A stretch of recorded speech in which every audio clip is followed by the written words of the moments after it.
De Visual Studio 2008, partie 2. Que nous permet de faire Visual Studio 2008? Eh bien de travailler sur la structuration de notre code. Premier exemple, on peut définir ce que l'on a à faire.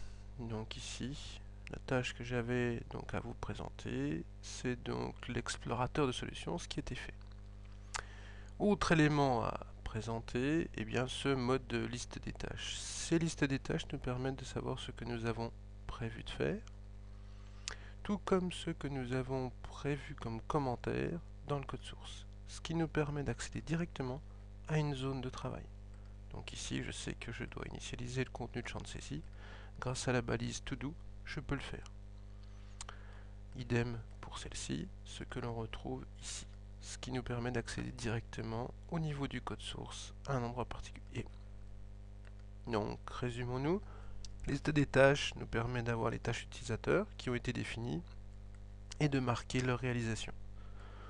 Deuxième chose, on peut définir des commentaires dans le code qui nous permettent de repérer le positionnement de l'action. Autre fonctionnalité que nous offre Visual Studio, la notion de région. Cette notion de région va nous permettre de gérer la présentation de notre code.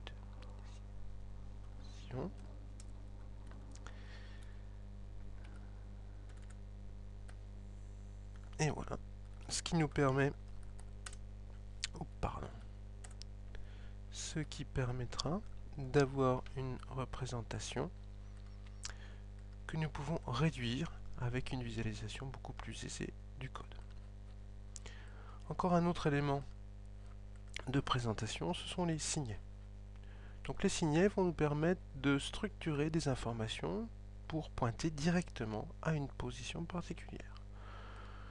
Donc exemple ici. Donc le raccourci CTRL-KK nous permet directement de positionner un signet.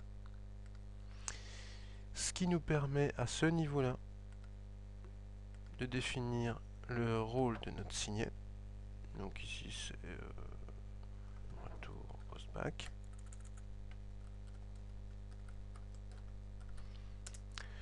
Donc ainsi on retrouve une fonctionnalité d'accès direct à une information dans notre code. Bien sûr, on peut aussi cocher ou décocher cette option-là. Fin de cette deuxième partie.